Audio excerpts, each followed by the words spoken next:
Hello guys, welcome in my 20 day strategy of KVS NVS exam.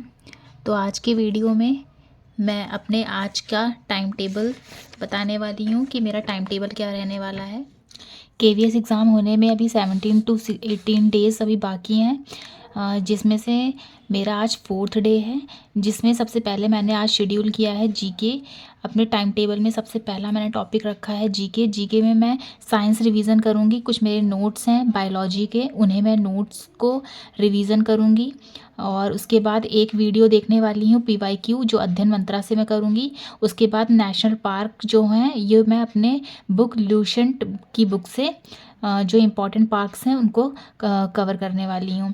उसके बाद next subject जो है मेरा, वो है कंप्यूटर। कंप्यूटर में मैं अपने नोट्स रिवीजन करूँगी और नोट्स रिवाइज करने के बाद एक वीडियो जो है वो सचिन एकेडमी से देखूँगी। उसके बाद मैं इंग्लिश में शिल्पी मैम की क्लास लूँगी। उन्होंने कल पीवाईक्यू कराए हैं, उनकी क्लास एक पूरा देख लूँगी। शिल्पी मैम की ख़ास बात यह है कि वो जो अपने पीवाईक्यू कराती हैं उसी में उससे रिलेटेड जितनी भी इंफॉर्मेशन है उसे दे देती हैं।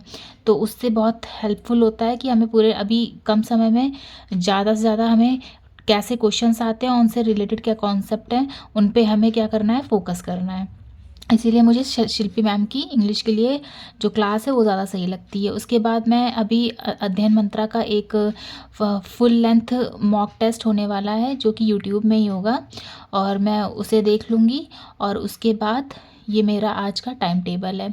इसमें मैंने कुछ अपने टारगेट्स लिख रखे हैं जो मेरा केवीएस के एग्ज़ाम में मैं अचीव करने की कोशिश करूँगी, जिसमें से मैंने हिंदी 10 में से 8 नंबर अप्रॉक्स तो आ ही जाने चाहिए। इंग्लिश में 5 to 6, इंग्लिश मेरी बहुत अच्छी नहीं है। ग्रामर, फिर उसके बाद मैथ्स में 20 to 18 क्वेश्चंस, रीजनिंग में 20 में से 18 क्वेश्चन करने की कोशिश करूँगी। ये मेरे टारगेट हैं। और कंप्यूटर में 20 में से 18 और जीके जीएस में अगर 10 हो जाते हैं मुश्किल से तो इनफ है मेरे लिए।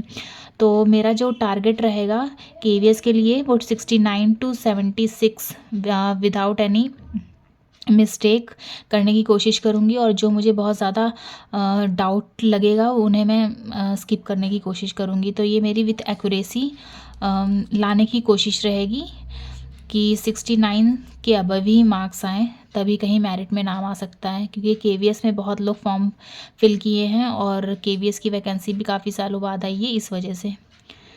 तो चलिए अपना वीडियो स्टार्ट करते हैं। यहाँ मैंने अपनी जीके स्टार्ट कर दी है। जीके में मैंने अपनी ल्यूसेंट बुक से जितने भी इम्पोर्टेंट पार्क थे वो यहाँ पे मैंने सबसे पहले तो टिक लगा लिए हैं। जैसे असम में बहुत पूछा जाता है मानस और काजीरंगा पार्क, ओरंग भी कहीं कहीं आ जाता है, इसलिए वो भी इम्पोर्टेंट है। अरुणाचल प्रदेश में सिर्फ मुझे अरुणाचल प्रदेश का कोई इम्पोर्टेंट नहीं लगा। उसके बाद आंध्र प्रदेश में नागार्जुन सागर सिर्फ मैंने पढ़ा। और फिर उसके बाद मैं जो मोस्ट इम्पॉर्टेंट है उन्हें टिक लगा रही हूँ याद करने के लिए। राजस्थान में रणथंभौर बहुत पूछा जाता है और सरिस्का बहुत पूछा जाता है, तो ये दोनों राजस्थान के लिए इम्पोर्टेंट हो जाते हैं। उसके बाद केरल में एक पेरियार नेशनल पार्क पूछा जाता है, वो इम्पोर्टेंट है। और मध्य प्रदेश के बहुत इम्पोर्टेंट है, एक तो कान्हा नेशनल पार्क, पन्ना और पेंच। पेंच जो है हमारा वो महाराष्ट्र में भी पड़ता है, इसलिए महाराष्ट्र में भी पेंच इतना पूछा नहीं जाता, बट पेंच जो है वो एमपी का फेमस नेशनल पार्क है। उसके बाद कुछ और भी हमने नेशनल पार्क्स जो हैं वो टिक लगाए हैं, जैसे कि उत्तर प्रदेश का दुधवा नेशनल पार्क, ये तो मोस्ट इम्पॉर्टेंट है।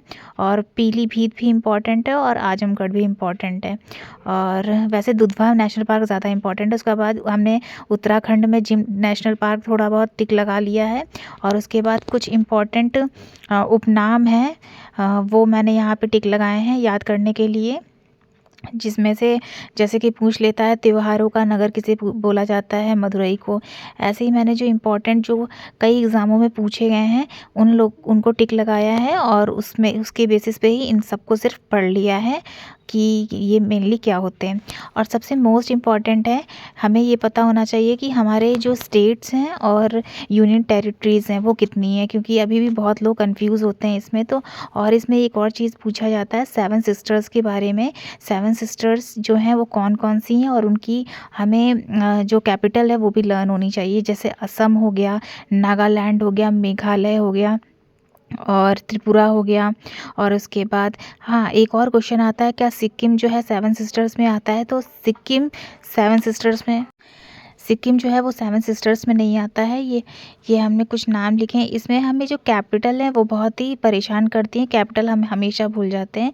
इसके लिए मैंने एक ट्रिक बनाई है जिसे आप देख सकते हैं, अगर आपको ईजी लगे तो आप लर्न भी कर सकते हैं। जैसे असम और दिसपुर में स दोनों में आता है, असम दिसपुर, इसलिए इन दोनों सिमिलर है। उसके बाद नागालैंड, नागा संप्रदाय जो होता है उसका कोई नहीं होता, तो नागा कोही नहीं होता।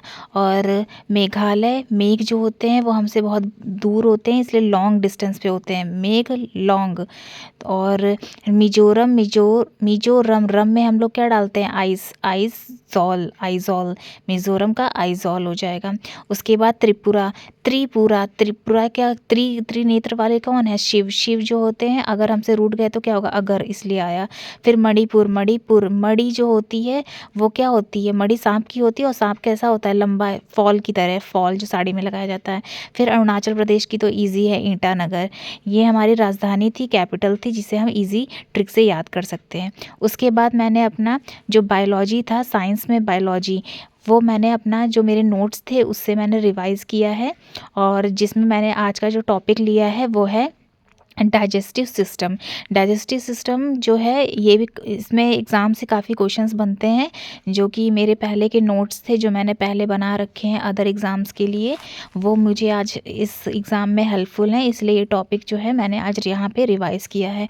इसमें जो डाइजेस्टिव सिस्टम होता है उसमें बक्कल कैविटी, कौन कौन सी चीज़ें हैं जो हमारे लिए हेल्पफुल होती हैं डाइजेशन में। जैसे बक्कल कैविटी आता है, बक्कल कैविटी में हमारे टीथ इंक्लूड होते हैं, और उसमें स्लाइवरी ग्लैंड्स होती हैं, ग्लैंड कितनी होती हैं और कौन सी ग्लैंड होती हैं, कौन कौन सी, हमें उनके नेम पता होने चाहिए। और स्टडी ऑफ टीथ किसे क्या बोलते हैं उसे, और एक डेंटल फार्मूला भी होता है, वो भी इम्पॉर्टेंट है। ये अदर एग्ज़ाम के लिए इतना इम्पॉर्टेंट नहीं है, बट मेरे नोट्स बने हुए थे इसलिए मैंने इसे रिवाइज़ कर लिया है, सिर्फ रिवाइज़ किया है बस इसमें। और फूड पाइप इसमें इंक्लूड होती है, उसकी लेंथ कितनी होती है। फिर उसके बाद स्टमक आता है, स्टमक के बाद उसमें कौन कौन सी चीज़ें होती हैं और कौन कौन से इंजाइम्स उसमें निकलते हैं। उसके बाद स्मॉल इंटेस्टाइन के बाद लार्ज इंटेस्टाइन, और सबसे ज़्यादा जो डाइजेशन होता है वो किस पार्ट में होता है? स्मॉल इंटेस्टाइन में।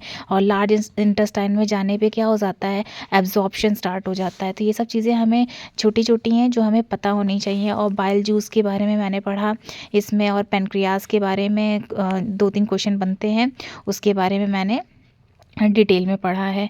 और ये मेरे बहुत अच्छे नोट्स हैं जो काफ़ी डीपली स्टडी आराम से हो जाती है।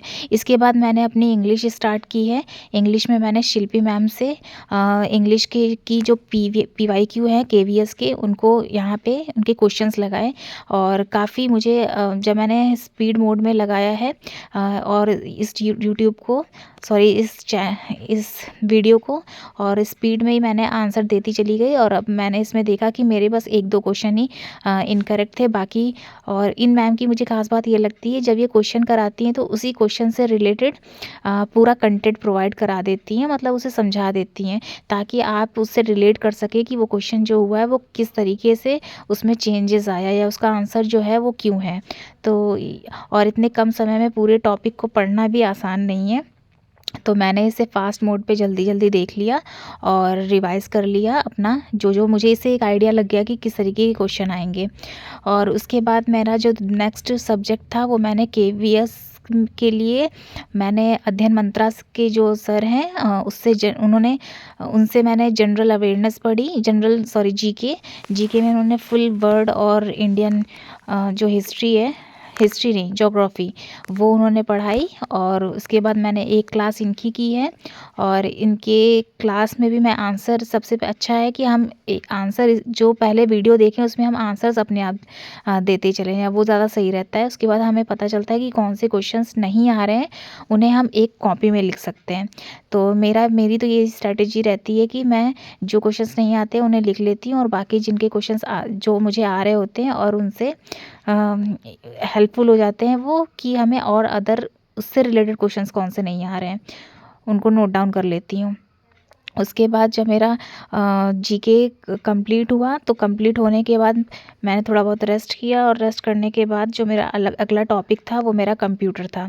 तो कंप्यूटर मैंने स्टार्ट करने के लिए मैंने सचिन एकेडमी जो है उनसे मैंने कंप्यूटर क्लासेस ली, और ये मैंने कंप्यूटर क्लास मैंने ली है जो कि इन्होंने 4 घंटे या 3 घंटे 3.5 घंटे की क्लास प्रोवाइड कराई थी।